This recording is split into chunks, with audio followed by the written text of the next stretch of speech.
ఆరోగ్యం ఎవరో ఇస్తే వచ్చేది కాదు. అది ఆసుపత్రుల్లో లభించదు, ఔషధాల్లోనూ దొరకదు. ఎవరి ఆరోగ్యాన్ని వారే కాపాడుకోవాలి. మన జీవన శైలి అలవాట్లే శరీరాన్ని సురక్షితంగా ఉంచుతాయి. సరైన తిండి, నిద్ర, నడక, వ్యాయామం, యోగా లాంటి పద్ధతులతో శరీరాన్ని కాపాడుకోవడం సులభమే. మరి వాటిని ఎలా అనుసరించాలి? ఏం తినాలి? ఎలా తినాలి? ఎన్ని గంటలు నిద్రించాలి? ఎంత దూరం నడవాలి? అసలు ఆరోగ్యం సురక్షితంగా ఉండాలంటే అనుసరించాల్సిన పద్ధతులేంటి? ఆరోగ్య భారతాన్ని నిర్మించే దిశగా కొత్త ఏడాదిలో ఎంచుకోవలసిన దారి ఏది?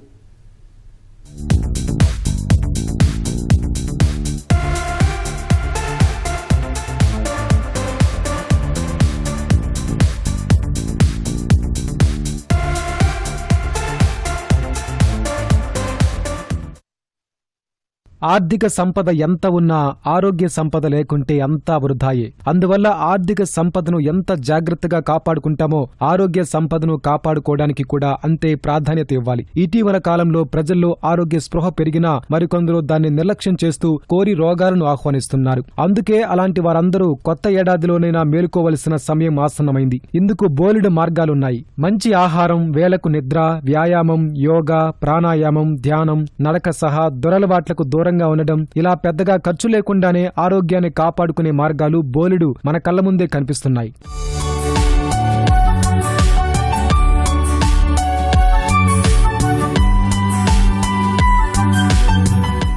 మంచి ఆరోగ్యానికి మంచి ఆహారం ఎంత ముఖ్యమో మంచి నిద్ర కూడా ముఖ్యం. నిద్రను దేవుడిచ్చిన వరంగా, బంగారం కంటే విలువైనదిగా చెబుతుంటారు. అందువల్ల ప్రతిరోజు కనీసం 6 నుంచి 8 గంటలు తప్పక నిద్రించాలి. రోజంతా పనులతో అలసిన శరీరానికి కొత్త శక్తిని అందించేది నిద్ర అన్న విషయాన్ని ప్రతి ఒక్కరూ గుర్తించాలి.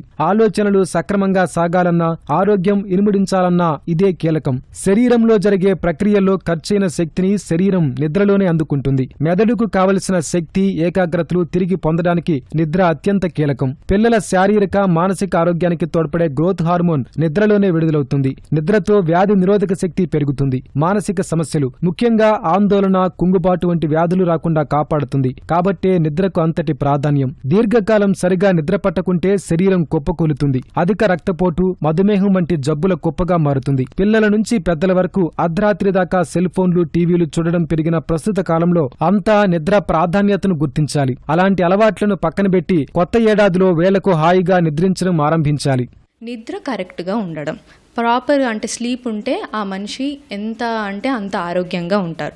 సో నిద్ర అనేది చాలా చాలా ఇంపార్టెంట్. సో అట్లీస్ట్ ఒక పర్సన్ 6 నుంచి 8 గంటలు నిద్రపోవాలి. ఓకేనా? అంటే 6 గంటలు అయితే కంపల్సరీగా ఉండాలి. 6 నుంచి 8 గంటలు నిద్ర ఉంటే మీరు ఆ రోజు అంతా ఏ పనినైనా మంచిగా చేయగలుగుతారు. నిద్ర లేకపోతే ఏంటంటే మీ బాడీలో స్ట్రెస్ అనేది పెరుగుతుంది. ఎప్పుడైతే స్ట్రెస్ పెరుగుతుందో ఈ హార్మోనల్ ఇంబ్యాలెన్సెస్ అన్నీ జరుగుతుంది. దీనివల్ల మీ బాడీలో ఉన్న ఆర్గాన్స్ అన్నీ డిస్టర్బ్ అవ్వడం అనేది జరుగుతుంది. సో ఇవన్నీ గుర్తుపెట్టుకొని ఇప్పుడైనా ఈ 2025 నుంచి అయినా మనం ఆరోగ్యం మీద ఎక్కువ ఫోకస్ చేస్తానని అనుకుంటున్నాను.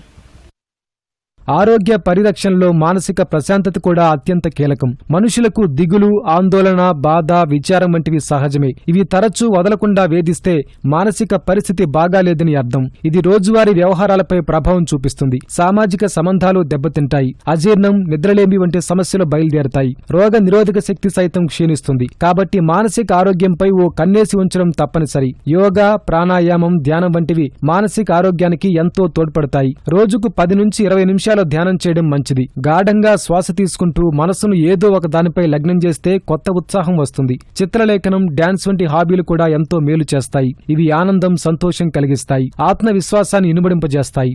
జీవితం పట్ల సానుకూల దృక్పథాన్ని ఏర్పరుస్తాయి. మానసిక ఒత్తిడిని తగ్గిస్తాయి. స్నేహితులు, బంధువులతో ఆత్మీయ సమావేశాలు కూడా శరీరానికి, మనసుకు మంచి ఔషధాలుగా ఉపయోగపడతాయి.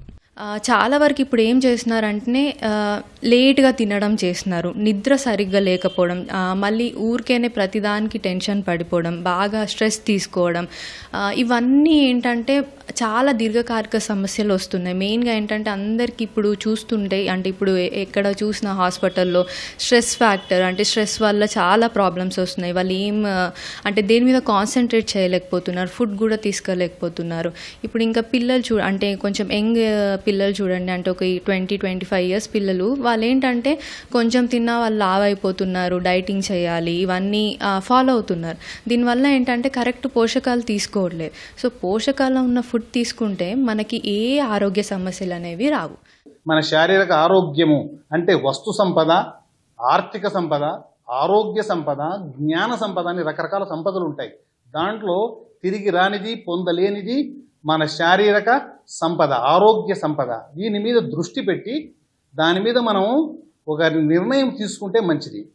ఇక దీనికి ఆరోగ్యమైన జీవితం అంటే ఎలా ఉండాలి, దీన్ని ఎలా జీవించాలి అని ఒక ప్రత్యేకమైన ప్రణాళిక అంటూ ఏమీ ఉండదు.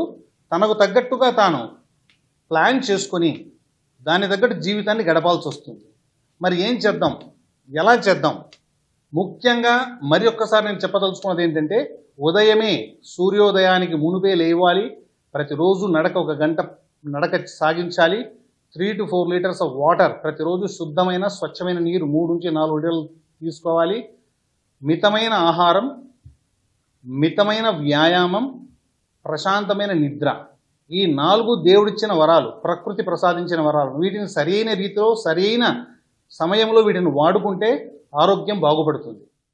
మద్యం, పొగాకు ఇవి సుదీర్ఘకాలంగా సమాజంలో వేళ్లూనుకుని మనుషుల ఆరోగ్యాన్ని కొల్లబొడుస్తున్న దురలవాట్లు. వాటికి తోడు ఇప్పుడు గంజాయి, మాదక ద్రవ్యాల వంటి కొత్త పదార్థాలు ఆరోగ్యానికి సవాల్ విసురుతున్నాయి. ఇవి తాత్కాలికంగా ఆనందాన్ని కలిగించినా దీర్ఘకాలంలో ఆరోగ్యాన్ని దెబ్బతీస్తాయని, ప్రాణాలకు సైతం ఎసరు పెడతాయని ప్రతి ఒక్కరూ గుర్తించాలి. వీటిని వాడేందుకు ₹100 ఖర్చు చేస్తున్న వారు ఆ తర్వాత తలెత్తే అనారోగ్య సమస్యలకు లక్షల రూపాయలు ఖర్చు చేయాల్సి ఉంటుందని మనసులో ఉంచుకోవాలి. సిగరెట్లు, చుట్టలు, బీడీలు, ఖైనీల వాడకాన్ని వెంటనే మానేయాలి. ఎంతకాలం నుంచి పొగ తాగి అలవాటు ఉన్నా మానేసిన వెంటనే ఫలితాలు కనిపించడం ఆరంభిస్తాయి. అలాగే మద్యం జోలికెళ్లడం తగదు. అతిగా మద్యం తాగితే కాలేయం, కిడ్నీలు, గుండె వంటి అవయవాలపై ప్రభావం ఉంటుంది. పొగాకు వల్ల ఊపిరితిత్తులు దెబ్బతింటాయి. కాబట్టి కొత్త ఏడాదిలో ఈ దురలవాట్లకు స్వస్తి పలకాలి. మానేస్తామని ప్రతిజ్ఞ చెయ్యాలి. అప్పుడే ఆరోగ్యం పదిలంగా ఉండేది.